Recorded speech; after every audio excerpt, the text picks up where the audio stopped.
देखिए नाथ, सारी अयोध्या जगमगा रही है। हाँ सीते। भैया, भैया, भाभी, अयोध्या की गली गली, चौक चौक में मैं घूम कर आया हूँ। नगर के किसी भी कोने में अंधेरे के लिए कोई स्थान नहीं। हाँ जीजी, राजमहल को भी दुल्हन की तरह सजाया जा रहा है। जिसे तू दीदी दीदी कह रही है, उस नागिन ने एक ही डंक ऐसा मारा। जिस राजा को तू जीवन भर नाच नचाती रही, उसी के हाथों तेरा सर्वनाश करा डाला।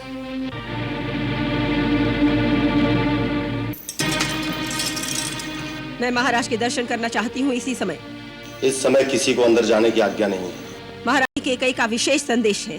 फिर भी नहीं। तुम्हारा ये साहस महारानी की दासी को रोक रहे हो, इसका परिणाम जानते हो? हम केवल राज आज्ञा का पालन जानते हैं। मेरे प्राणों से प्यारी, मुझसे बात तो करो। लेकिन सावधान, बात न करना, केवल आंसू बहाती रहना। लंबी लंबी लंबी लंबी आहें भरना।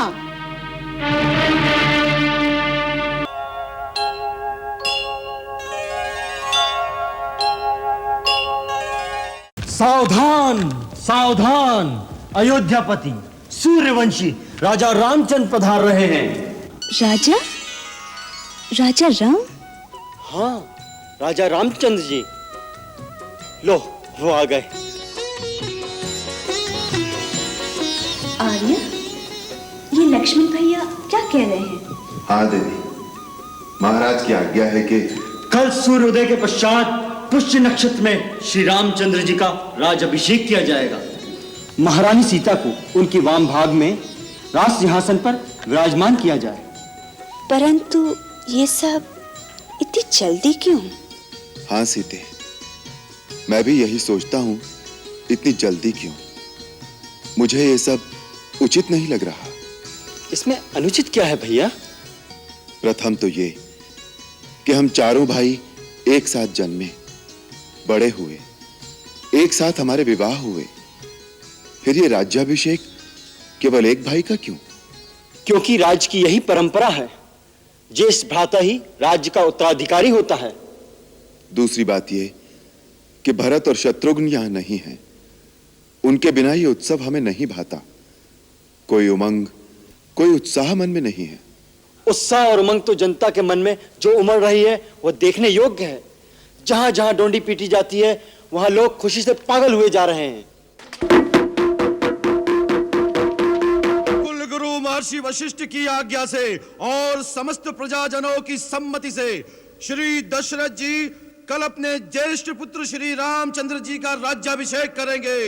कल सूर्योदय होते ही राज युवक श्री रामचंद्र जी को कुलगुरु वशिष्ठ जी सूर्य वंश का राज्य मुकुट पहनाकर उनका राज्य तिलक करेंगे। समस्त प्रजाजनों को महाराज की ओर से पधारने का निमंत्रण है। राजा रामचंद्र की जय! राजा रामचंद्र की जय! राजा रामचंद्र की जय! राजा रामचंद्र की जय! राजा रामचंद्र की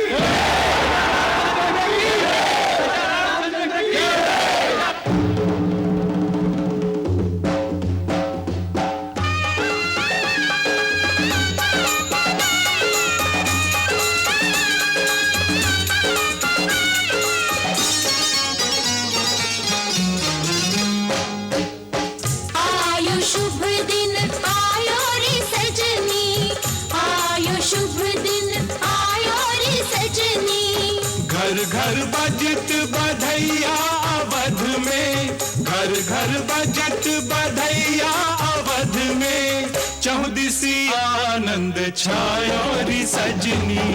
आयो शुभ दिन आयो रे सजनी, आयो शुभ दिन आयो रे सजनी।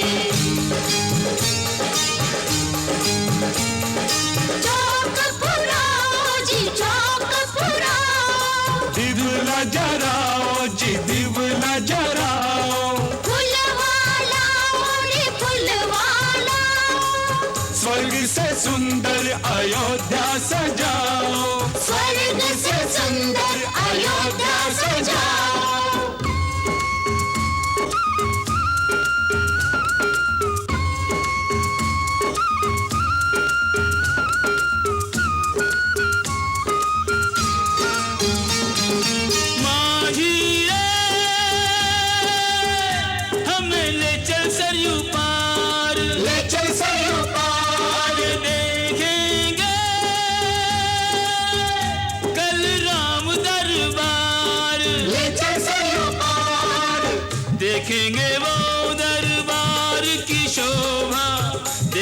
ये वो दरबार की शोभा, पुण्य जिन्होंने कमायो री सजनी। आयो शुभ दिन आयो रे सजनी, आयो शुभ दिन आयो रे सजनी।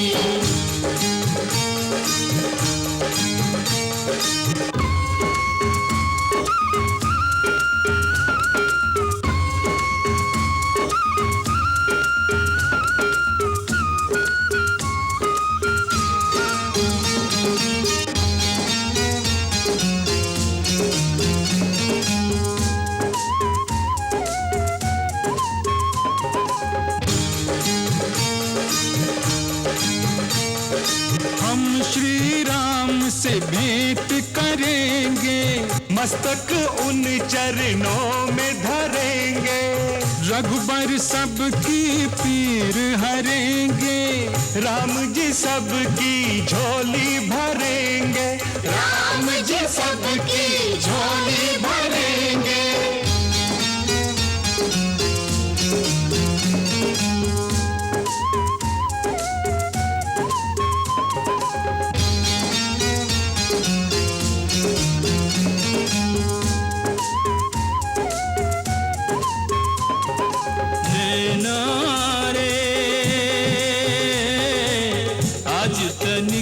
खुल जइयो, राज तिलक रघुवर को दिखाए के, फिर चाहे मुद जइयो।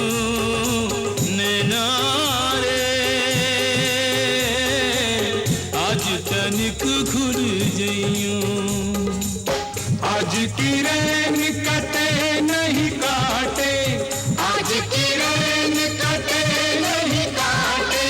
सबको मन अकुलायो रे सजनी, आयो शुभ दिन आयो रे सजनी, आयो शुभ दिन आयो रे सजनी।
देखिए नाथ, सारी अयोध्या जगमगा रही है। हाँ सीते। भैया भैया भाभी, अयोध्या की गली गली चौक चौक में मैं घूम कर आया हूँ। नगर के किसी भी कोने में अंधेरे के लिए कोई स्थान नहीं। हाँ जीजी, राजमहल को भी दुल्हन की तरह सजाया जा रहा है। अच्छा देखो देखो देखो भैया, प्रजा ने कितने दीपक जलाए हुए हैं। इससे पता लगता है प्रजा आपको कितना प्यार करती है। लक्ष्मण, प्रजा का ये जो इतना प्यार है, इस प्यार का पात्र बनना बड़ा कठिन कार्य है। मुझे तो लगता है मेरे जीवन की कठिनतम परीक्षा का समय आ रहा है। प्यार का मूल्य चुकाना पड़ता है लक्ष्मण।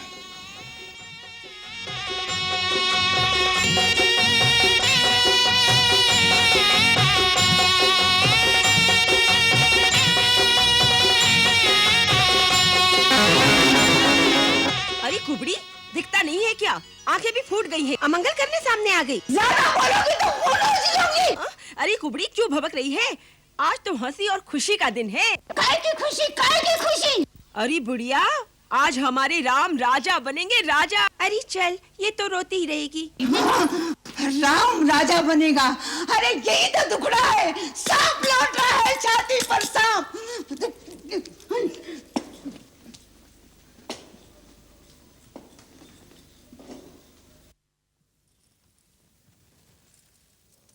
ये लो, और मेरे राम की मंगल कामना करो। महारानी जी की जय हो। अरे मेरी नहीं, मेरे राम की जय बोलो। ये मंथरा जाने कहाँ रह गई। ये मरी ऐसे ही करती है। अरे करमजली, आई तो सही, कहाँ मर गई थी तू? देख, तेरे लिए कितना बहुमूल्य हार मैंने सबसे पहले निकाल कर रखा था। ला, मैं स्वयं इसे अपने हाथों तुझे पहना दूं। मेरी मंथरा माई। मारा गले में मत डालो रानी, गला काट कर फेंक दो, जिससे तुम्हारे बुरे दिन अपनी आंखों से न देखूं। चुप रह, न जाने क्या बकबक करती है। बुरे दिन आए मेरे बैरियों के। क्या राम तीनों भाइयों सहित और महाराज कुशल से तो है ना? सब कुशल से है, तुम्हारी ही कुशल नहीं दिखाई देती। मैं तो खुशियों के सागर में डुबकियां लगा रही हूँ। मुझे तो बस एक ही बात दिखाई दे रही है, मेरा राम कब राजा बनेगा, कब अयोध्या के राज्य सिंहासन पर बैठेगा। हाय हाय हाय, फूट गए कर। मुंहजली, तेरा रूप अच्छा नहीं है, कम से कम बातें तो अच्छी किया कर। व्यर्थ के गाल बजाए जा रही है। ओह, लगता है तुझे लखन लाला ने कुछ कहा है, क्योंकि मेरा राम वो तो किसी को कोई कड़वी बात कभी कह ही नहीं सकता। क्यों कहेगा?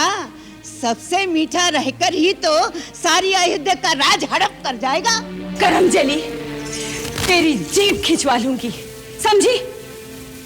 अरे राम बड़ा है, वही राजा बनेगा, और फिर सूर्यवंश की रीति यही है।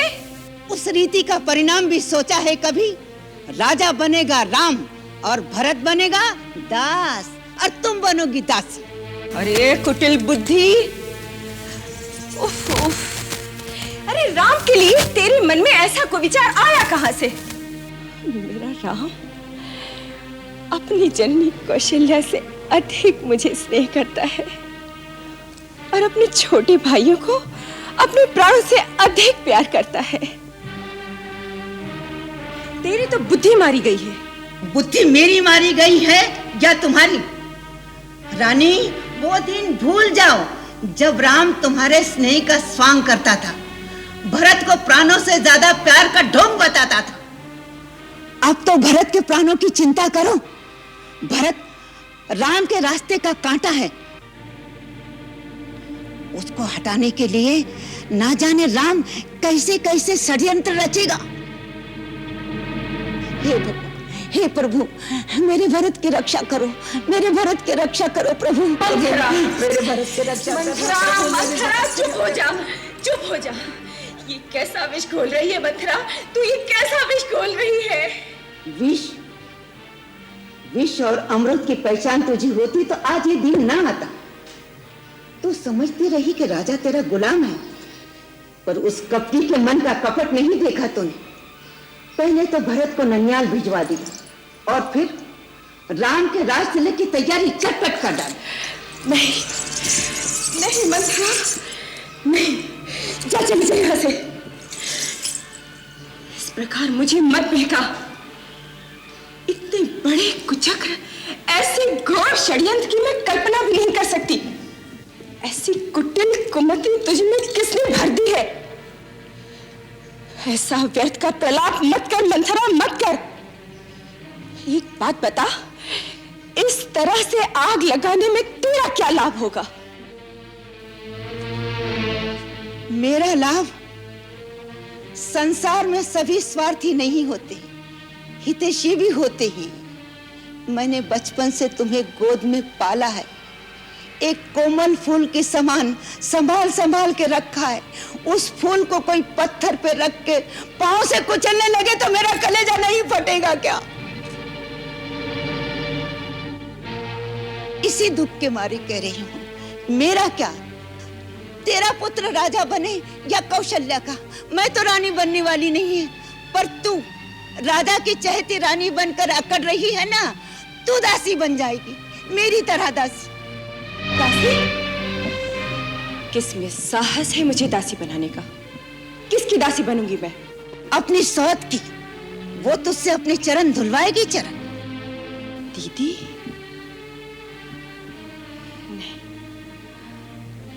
दीदी ऐसा कदापि नहीं कर सकती, कदापि नहीं। दीदी? जिसे तू दीदी दीदी कह रही है, उस नागिन ने एक ही डंक ऐसा मारा, जिस राजा को तू जीवन भर नाच नचाती रही, उसी के हाथों तेरा सर्वनाश करा डाला।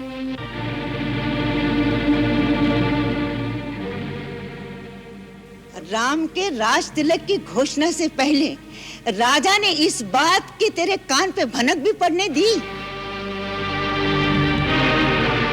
कितने दिन से ये षड्यंत्र चलता होगा, इसकी तुझे हवा भी लगने दी।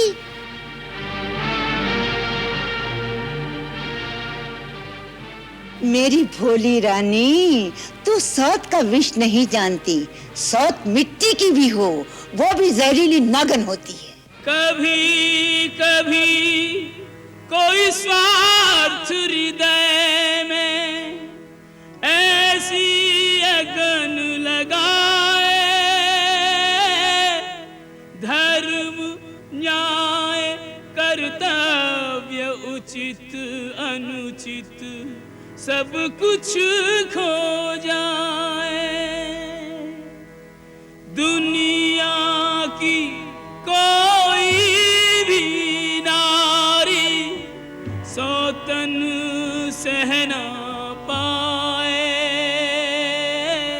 इसी दाहने के कई के भी स्नेह और ज्ञान जलाए, इसी दाहने के कई के भी स्नेह और ज्ञान जलाए।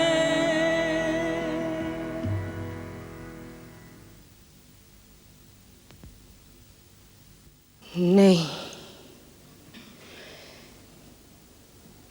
मैं किसी की दासी नहीं बनूंगी। सौत की दासी बनने से पहले मैं विषपान करके मर जाऊंगी, लेकिन किसी की दासी नहीं बनूंगी, कदापि नहीं। मरने की क्यों सोचती है मूर्ख? जीतने की सोच। ये सोच कि सौत की जीती हुई बाजू कैसी पलट जाए, राम की जगह तेरा बेटा राजा बने। मंथरा, अब ये झूठे सपने क्यों दिखा रही है? कल भोर होते ही राम राजा बन जाएगा। कल में और आज में अभी एक रात बाकी है। एक रात में क्या हो सकता है? प्रलय। प्रलय? प्रलय तो एक क्षण में होती है, हमारे पास तो रात बाकी है। अगर तुमने ठीक पासा फेंका तो जीत हमारी है। मेरी तो बुद्धि चकरा गई है मंथरा, मेरा तो सर्वनाश हो गया है। मेरे कुछ समझ में नहीं आ रहा है, मैं क्या करूं? इस समय तो तू ही सब कुछ है मंथरा। तेरे से बढ़कर संसार में मेरा कोई दूसरा हितैषी नहीं इस समय। तू जो रास्ता बताएगी मैं उसी रास्ते पे चलूंगी। रास्ता भी मैं ही बताऊं? और कौन बताएगा? तो सुन, महाराज के तुम्हारे पास 2 वर बाकी हैं। वरदान? क्यों भूल गई? तुमने तो ये कहानी सुनाई थी। देवता और असुरा में युद्ध हुआ था, तब महाराज उस युद्ध में इंद्र की सहायता करने के लिए गए थे। तुम भी साथ थी। हाँ? हाँ, उस युद्ध में महाराज बुरी तरह जख्मी हुए और वहीं मूर्छित हो गए।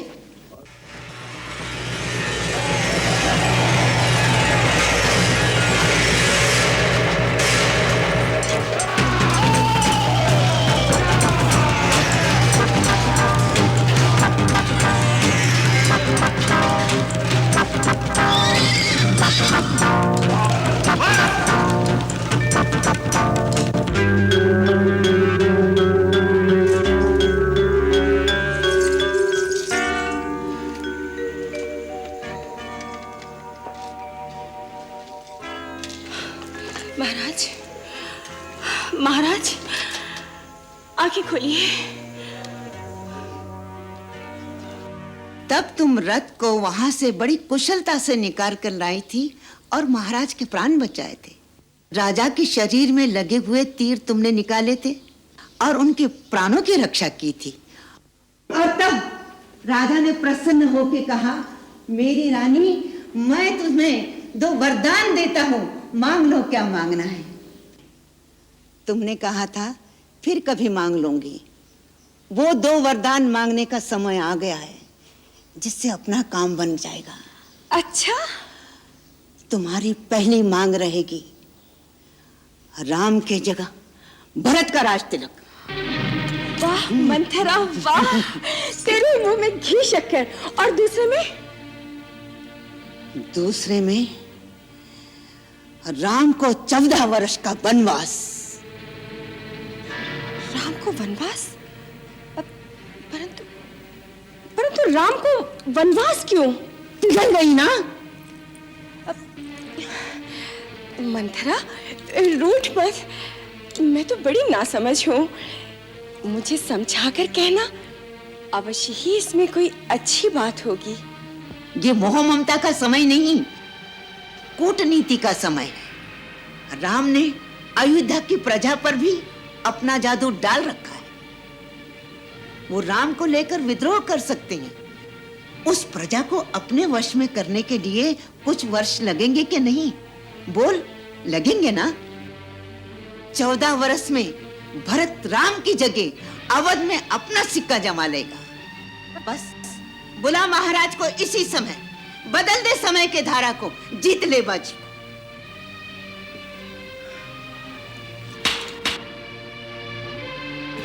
जय हो महारानी जी की। जाओ, महाराज जहां भी हो उन्हें मेरा संदेशा दो।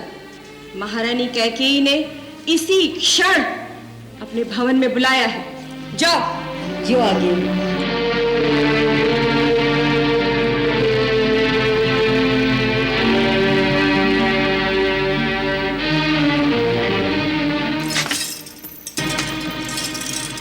मैं महाराज के दर्शन करना चाहती हूँ इसी समय। इस समय किसी को अंदर जाने की आज्ञा नहीं है। महारानी कैकेयी का विशेष संदेश है। फिर भी नहीं। तुम्हारा ये साहस महारानी की दासी को रोक रहे हो, इसका परिणाम जानते हो?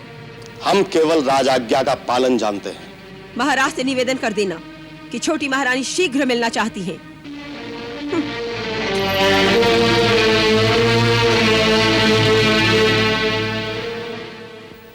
राम, कल तुम्हारे सिर पर राजमुकुट पहनाया जाएगा, परंतु ये याद रखना, जो राजमुकुट पहनता है वो अपने आप को अपने देश और अपनी प्रजा के हाथों सौंप देता है। राजा होने का अर्थ है सन्यासी हो जाना। फिर उसका अपना कुछ नहीं रह जाता, सब कुछ देश का हो जाता है। आवश्यकता पड़ने पर राजा को देश के लिए स्त्री, पुत्र, मित्र, यहां तक कि अपने प्राण भी त्यागने पड़े तो त्याग दे, क्योंकि देश ही उसका मित्र है, देश ही उसका परिवार है। जो देश के लिए अपना सब कुछ नहीं त्याग कर सकता, उसे राजा बनकर प्रजा से कर लेने का कोई अधिकार नहीं। राजा को अपने हर आचरण से एक मर्यादा, एक आदर्श स्थापित करना पड़ता है, क्योंकि प्रजा उसी को देखकर आचरण करती है। एक राजा की मूल शक्ति दंड नहीं, न्याय है। न्याय जो पक्षपात से रहित हो और जो संकुचित भी ना हो, क्योंकि न्याय करते हुए उदारता को भी नहीं छोड़ना चाहिए। राजा को पृथ्वी का भगवान कहा गया है, क्योंकि लाखों प्राणियों का जीवन मरण, सुख दुख उसके हाथ में होता है। इसलिए उसमें दया, क्षमा, उदारता आदि भगवान के गुण होने चाहिए। युद्ध भूमि में राजा को अपनी सेना के आगे रहना चाहिए। जो स्वयं वीर नहीं होता, सेना उसका आदर नहीं करती। राजा को चाहिए ऋषियों, विचारकों और कवियों के आगे सदा नतमस्तक रहें, क्योंकि वही पथ प्रदर्शक होते हैं, सही रास्ता दिखाते हैं। उसके जो अंतरंग और निस्वार्थ मंत्री हों, उनकी आलोचना का आदर करे, उन पर भरोसा करे, फिर भी अपने मन की गूढ़ बात अंत तक अपने मन में रखे। राजा को चाहिए अपने गुप्तचरों द्वारा राज्य की पूरी खबर रखे। मैं जानता हूं राम कि तुम स्वयं राजनीति के पूर्ण ज्ञाता हो, परंतु एक जाने वाले राजा का यह कर्तव्य है कि वो आने वाले राजा को अपने अनुभवों से अवगत कराए।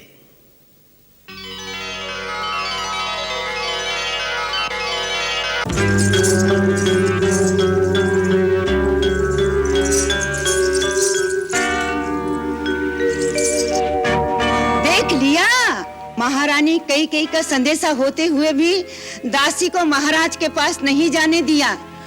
अभी तो राम गद्दी पर बैठा ही नहीं तो ये हाल है। मैं भी देखती हूँ कैसे बैठता है वो राजगद्दी पर। यही तो देखना है कि ये उबाल महाराजा के मीठी मीठी बातों में कहीं ठंडा ना हो जाए। सावधान रानी, आज पति की चिकनी चुपड़ी बातों में फिसल गई तो जन्म भर कर्म फोड़ती रहोगी। अरे वो आए तो सही, पहले अपने दिए हुए वचन पूरे करवाऊंगी। हाँ, उतावले में बाजी हाथ से निकल जाएगी। उतावलापन कैसा मंत्रा, अब समय ही कहाँ है। फिर भी निशाना साध के तीर चलाना चाहिए। तो अब तू ही बता, मैं क्या करूं? इस समय तो सारी अयोध्या में तेरे सिवा मेरा और कोई नहीं। तू जिस रास्ते पर मुझे चलाएगी मंथरा, मैं उसी रास्ते पर चलूंगी। रास्ता तो एक ही है, त्रिया चरित्र। त्रिया चरित्र दिखाना है तो पूरी तरह दिखाना।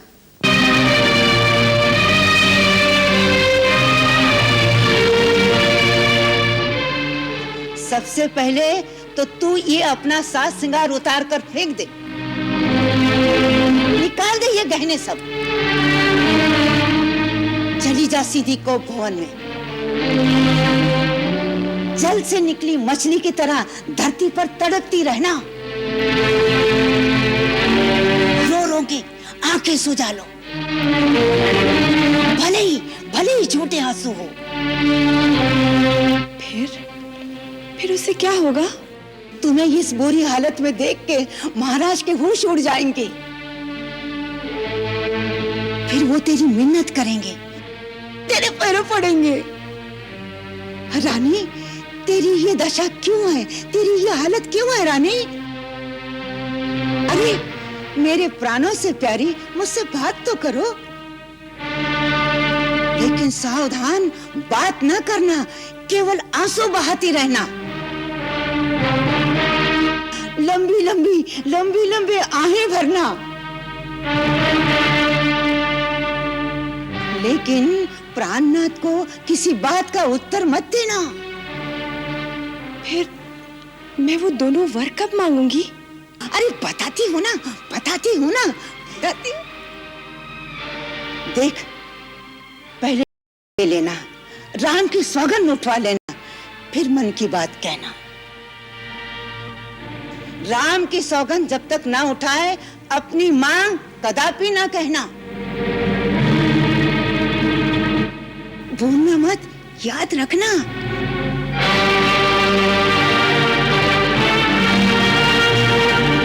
कुछ निवेदन है प्रजापालक। कहो, क्या कहना चाहते हो? क्षमा महाराज, राजेश्वरी देवी कैकेयी की परिचारिका अंदर आना चाहती थी, किंतु राज आज्ञा के कारण उन्हें रोक दिया गया। क्यों आई थी? संदेशा लाई थी। महारानी जी श्री महाराज के इसी क्षण दर्शन करना चाहती हैं। वत्स, तुम अपने कक्ष में चलो। गुरुदेव वशिष्ठ जी वहीं पधारेंगे। वो तुमसे और सीता से इस अवसर पर कुछ धार्मिक अनुष्ठान करवाना चाहते हैं। जो आज्ञा।